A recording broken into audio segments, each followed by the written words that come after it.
आपको मालूम है कि गजल अरबी जबान का लफ्ज है, इसके लुग़वी मायने हैं हुस्न व इश्क की बातें करना और औरतों से बातें करना है।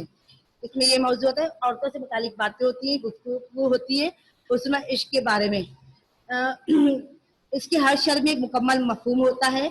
शेर के दोनों मिसरे हम काफिया होते हैं, उसे मतला कहते हैं। यानी पहले शेर के जो दोनों मिसरे होते हैं वो हम काफिया होते हैं, उसे मतला कहते हैं। मतला के सिवा बाकी अशार में हर दूसरे मिसरे में काफिया होना जरूरी है। बाकी जितने भी अशार गजल में होते हैं उसका दूसरा मिसरे में काफिया होना जरूरी है। पहला मिसरे को छोड़ के दूसरे मिसरे में जो होता है वो काफिया से रिलेटेड होता है। रदीफ गजल के लिए जरूरी नहीं। गजल के आखिरी शेर को मख्ता कहते हैं, बशर्ते ये कि शायर इसमें अपना तखल्लुस इस्तेमाल करे। गजल की कोई मौजू कोई कैद नहीं है, मौजू का कोई कैद नहीं है। इसमें हर किस्म के मज़ामीन इस्तेमाल किए जाते हैं। और नज़म में आप देखिए बेटा कि नज़म तसलसल पर मबनी अशार के ऐसे मजमूए को कहते हैं जिसमें एक मरकज़ी ख्याल हो। इसके लिए मौजू की कोई कैद नहीं और ना ही इसकी हैत और को मुतय्यन किया है, यानी इसकी शक्ल को मुतय्यन नहीं किया गया। आप देखिए नज़म अगर आप पढ़ेंगे आपको समझ में आ जाएगा, वाक़या पता चल जाएगा कि हम ये पढ़ रहे हैं, ये इस वाक़ये से रिलेटेड ये नज़म है। और गज़ल में क्या है कि हुस्न व इश्क पर मबनी बातें होती हैं और इसमें भी रदीफ वगैरह की जरूरत नहीं होती। आज जो हम नज़म पढ़ेंगे वो आपकी किताब में सफ़ा नंबर मौजूद गजल जो पढ़ेंगे सफ़ा नंबर 157 पे मौजूद है, यानी 157 पे मौजूद है। और इसके जो शायर हैं वो मीर तकी मीर हैं। जैसे आपको पता है कि मीर तकी मीर का एक बहुत बड़ा नाम है शायरी में, और इनकी विलादत 1723 में हुई थी और वफात 1810 में हुई थी। मीर तकी मीर आगरा में पैदा हुए। इनके आप लोग तारुफ लाजमी याद कीजिएगा क्योंकि तारुफ शायर कहीं पे भी आ सकता है, इसका सवाल आता है, तो लिहाजा आप तमाम तारुफ याद करेंगे। मीर तकी मीर आगरा में पैदा हुए। इनके वालिद मीर मुत्तकी एक दरवेश सिफत बोलते फकीरों जैसी खूबियां इंसान थे। इनके वालिद एक दरवेश सिफत इंसान थे। मीर अभी 9 उम्र ही थे। 9 उम्र का मतलब क्या होता है बेटा? छोटी उम्र के वालिद का इंतकाल हो गया। रोजगार की तलाश में वो दिल्ली आ गए। यहाँ सिराजुद्दीन आरजू के शागिर्द हुए। दिल्ली के हालात जब बहुत खराब हो गए तो लखनऊ में नवाब आसिफ दौला के पास आए। उन्होंने मीर की बड़ी कदर की और वजीफा मुकर्रर किया। मीर ने लखनऊ ही में वफात पाई। आपको खुदाए सुखन कहा जाता है। खुदाए सुखन उसका मीनिंग ये है कि शायरी में सबसे बुलंद मुकाम, इसलिए इनको खुदाए सुखन कहा जाता है। उनको सबसे बुलंद मुकाम हासिल है शायरी में। इनकी गजलों में इंसानी जज्बात, दर्द गम, खुददारी, तवक्कल, कनात और दुनिया की हकीकत पाई जाती है। जबान साफ और सादा है। इनके इल्मी सरमाए में 6 दीवान जो इन्होंने लिखे हैं, जो इनका कुल कायनात है वो क्या, इनके इल्मी सरमाए में 6 दीवान, उर्दू शोरा का एक तस्करा, मुतादिद मसनवियां और मरसिए, एक सवाने हयात से मुराद जिंदगी की कहानी और एक फारसी दीवान शामिल है। मीर तकी मीर का सारा कलाम कुलियाते मीर की सूरत में मौजूद है। ये गजल इसी कुलियात से ली गई है। अगर आप देखें जब हम आज गजल पढ़ेंगे वो मीर तकी मीर की कुलियाते मीर से ही ली गई है।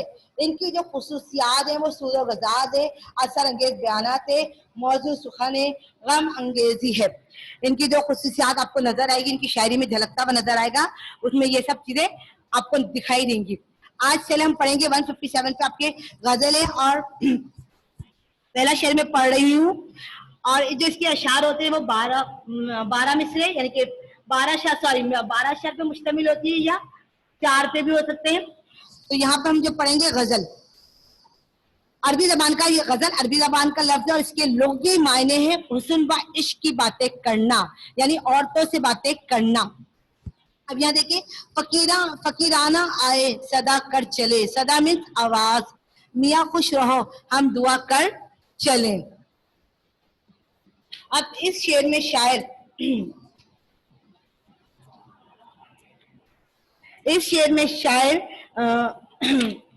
अपने आप को फकीर कह रहे हैं। इस शेर में शायर अपने आप को, शायर ने अपने आप को इस शेर में फकीर कहा है। और फकीर से मुराद वो नहीं जो जगह जगह लोगों से सवाल करता फिरता है, बल्कि फकीर तो वो होता है जो अल्लाह की मोहब्बत में इस कदर खो जाता है کہ اس کے سوا کسی کو نہیں سوچتا. آپ دیکھیے اس میں اس قدر انکساری ہوتی ہے. اگر وہ اس کی زندگی جتنی بھی مشکلات سے گزرے تو کیا کہتے ہیں وہ اس میں کیا اللہ ہی سے ہی مانگتا ہے, اللہ ہی اس کو دینے والا ہوتا ہے. ان کی غزلوں میں فقیر جیسی کیفیت پائی جاتی ہے. یہ شعرا کی فقیرانہ عظمت کی دلیل بھی ہے. جو اللہ اس کے سوا کوئی کچھ نہیں سوچتا. اور قناعت اس کا لباس ہوتا ہے. قناعت کا مطلب کیا ہوتا ہے؟ تھوڑے پر صبر کر لینا, تھوڑے پہ گزارا کر لینا. جو سچی نصیحت کرتا ہے, میر کا کہنا ہے کہ میں تو یہ آوازیں لگا رہا ہوں کہ اللہ تم کو خوش رکھے, میری دعا ہے. اب اس کے بعد دوسرا جو ہے شعر, جو تجھ بن نہ جینے کو کہتے تھے ہم, تو اس عہد کو اب وفا کر چلے. عہد کا مطلب ہوتا ہے وعدہ, اور تجھ بن کا مطلب ہوتا ہے تیرے بغیر. اس شعر میں شاعر اپنے محبوب سے محبت میں کیے وعدے کا تذکرہ کرتے ہیں. کہتے ہیں کہ میں نے تم سے کہا تھا کہ تمہارے بنا میں جی نہیں پاؤں گا. یعنی شاعر اپنے محبوب سے مخاطب ہو کر کہہ رہے ہیں کہ میں تمہارے بنا گزارا جی نہیں سکتا, گزارا نہیں ہو سکتا. تو اب اس وعدے کو وفا کرنے کا وقت آ گیا. وفا کا مطلب پورا کرنے کا وقت آ گیا ہے کہ تم سے جدائی ناقابل برداشت ہو چکی ہے. تمہارے بغیر جینے کا تصور محال ہے. میں مزید جی کر کیا کروں. دیکھو میں بھی شعر میں محبوب کی جدائی کے بعد زندگی کو بے رنگ اور بے معنی کہا گیا ہے. اب آپ دیکھ لیں یعنی کہ شاعر اپنے محبوب سے محبت کا اس کا اظہار کر رہے ہیں اور وہ اس کی محبت کا جواب نہیں دے رہا. تو وہ خود کہہ رہا ہے کہ مجھے اس سے اتنی محبت ہے کہ میں اس کا وفا کرنے چلا ہوں. اب میں اس کے بغیر جی کر کیا کروں گا. اور اس کی جدائی کے بعد اس کی یعنی جو محبوب سے وہ جدا ہوئے تو اس کی زندگی بالکل بے معنی ہے, بے رنگ ہے, اس میں کوئی مقصد نہیں ہے. محبت میں کیونکہ محبت جینے کا مقصد ہو جاتی ہے, اور جب محبوب زندگی میں نہ ہو تو ایسی زندگی سے مر جانا ہی بہتر ہے. یعنی اب وہ میرا محبوب میرے پاس نہیں ہے تو مجھے ایسی زندگی سے کوئی فائدہ نہیں ہے, تو میرا مر جانا ہی میرے لیے بہتر ہے. اب آپ دیکھیے تیسرا شعر, دکھائی دیے یوں کہ بے خود کیا. بے خود کا مطلب مدہوش کیا, ہمیں آپ سے بھی جدا کر چلے. اب اس شعر میں دیکھیے اہل دل کے نزدیک محبت وہ جذبہ ہے, وہ کیفیت ہے جس میں محبوب کے علاوہ کوئی دکھائی نہیں دیتا اور وہ کچھ دیکھنا بھی نہیں چاہتا. جو جتنے بھی دل رکھنے والے لوگ ہیں, جب پسند کرتے ہیں لوگوں کو, دل دیتے ہیں, تو ان کے نزدیک محبت وہ جذبہ ہے, وہ کیفیت ہے, وہ حالت ہے کہ جس میں اس کو اپنے محبوب کے علاوہ کوئی دکھائی نہیں دیتا اور وہ کچھ دیکھنا بھی نہیں چاہتا. اگر کوئی اس کو کچھ دکھانا بھی چاہے تو اس کو صرف اپنا محبوب ہی نظر آتا ہے, اس کے علاوہ اس کو کچھ نظر نہیں آتا.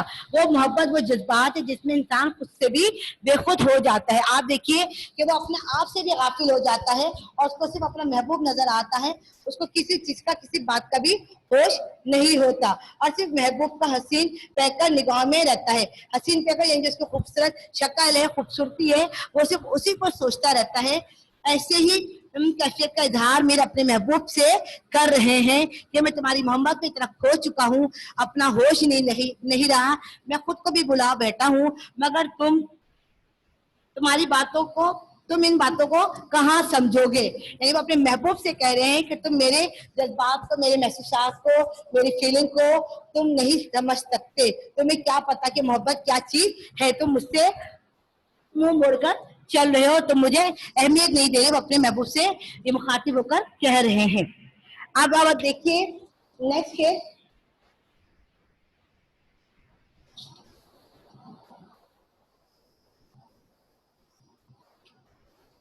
جب ہی سجدہ کرتے ہی گئی حق کی بندی ہم کیا ادا کر چلیں. اس شعر میں میر غزل کی یہ حقیقی محبت کا آئینہ دار ہے. یہ میر کی غزل کا یہ شعر حقیقی محبت کا آئینہ دار ہے, کیونکہ اس میں شاعر اپنے محبوب ترین ہستی کے سامنے سجدہ ہونے کا ذکر کرتے ہوئے کہہ رہے ہیں کہ وہ عبادت میں اس قدر مصروف اور منحق رہے کہ عمر بھر سجدہ کرتے رہے. हकीकी महबूब यानी अल्लाह ताला से वो यहाँ पे मुखातिब है और शेर में उनकी मोहब्बत का नजर आ रहा है, अक्स नजर आ रहा है। आयनादार का मतलब क्या है? अक्स नजर आना, दिखाई देना। और हकीकी मोहब्बत अल्लाह ताला से मोहब्बत, और मिजाजी मोहब्बत क्या होता है? महबूब से मोहब्बत। तो यहाँ पे वो अपने हकीकी मोहब्बत अपनी हकीकी अल्लाह ताला से के सामने वो सजदा होकर जिक्र कर रहे हैं, इबादत में इस कदर मशगूल हैं कि उम्र भर वो उनके सजदे में ही गुजर गई है और अपने माबूद को राजी करते रहे हैं। और यकीन है कि बंदगी का हक उन्होंने अदा कर दिया, जो उन पे लाजिम था उन्होंने वो तमाम हकूक और फ़राइज़ पूरे अदा कर दिए हैं। उन्होंने अल्लाह की इबादत को अपने अहम जो यानी कि अहम इबादत दिया है।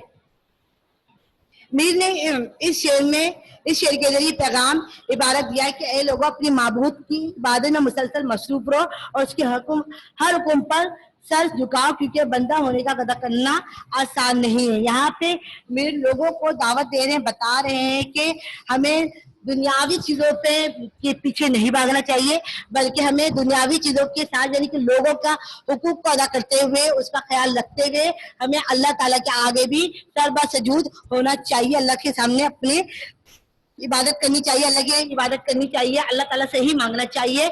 वही देने वाला है, वही रिज़्क़ पहुंचाने वाला है, वही हमारे तमाम दिलों के हाल को बेहतर तरीके से जानता है। कोई भी इसका हम जितना भी अल्लाह ताला का हक अदा कर ले, वो फिर भी काम हम उसका वहां तक नहीं पहुंच सकते जितना अल्लाह ताला ने हमें नवाजा है।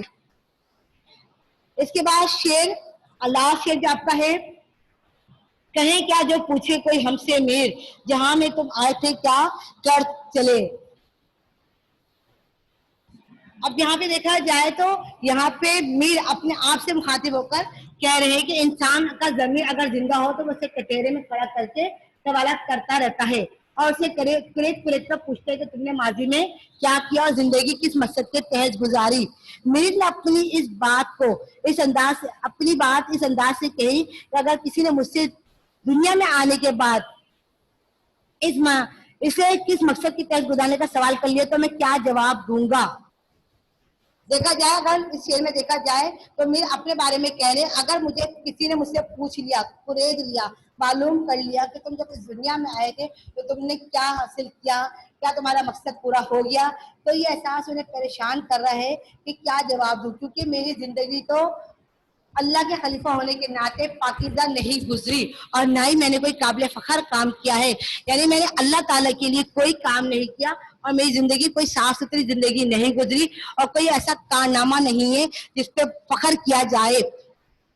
अगर देखा जाए इंसान पे जब कभी कभी बोझ होता है या वो सारी अय्याशियां जिसे कहते हैं ना, तमाम जिंदगी की वो आता है दुनिया में और तमाम उस लज्जतों से फायदा उठा लेता है और जब उसका आखिरी वक्त आ रहा होता है वो सोच रहा होता है कि मैं सारी जिंदगी तो अय्याशियों में गुजार लिया, दुनिया की यानी कि खूबसूरतियों में, उसकी रंगोनियों में खो गया मैं और मैंने अल्लाह ताला के लिए कुछ नहीं किया।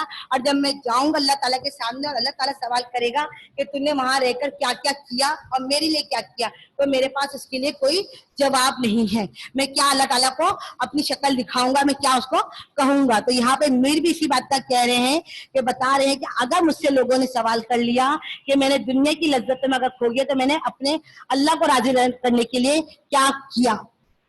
मीर ने इसी शेर में ये समझाया कि जिंदगी को बामकसद तरीके से बसर करो, दीन व दुनिया के लिए ऐसे काम करो जो दूसरों के भी फायदा मंद हो। मीर इस शेर में बता रहे हैं कि सिर्फ दुनिया को लेकर नहीं चलना चाहिए बल्कि दीन को भी साथ लेकर चलना चाहिए और दूसरों के लिए भी काम करना चाहिए, हुकूकुल इबाद को भी अदा करना चाहिए। ये नहीं कि सिर्फ आप सिर्फ अल्लाह ताला का ही हक अदा करते रहे, नमाज रोजे करते रहे कि सिर्फ अल्लाह ताला को मुझे खुश रखना, लंबे लंबे सजदे करते रहे और आप लोगों के हुकूकुल इबाद का ना ख्याल करें तो ऐसे सजदे भी कहते हैं कि जाया हो जाते हैं। जब आप अल्लाह के आगे सरबा सजूद होते हैं और साथ में लोगों के लिए भी ख्याल रखते हैं, उनकी भलाई के लिए काम करते हैं, तो हमारी दोनों इबादतें कबूल हो जाती हैं। अगर किसी बच्चे को सवाल करना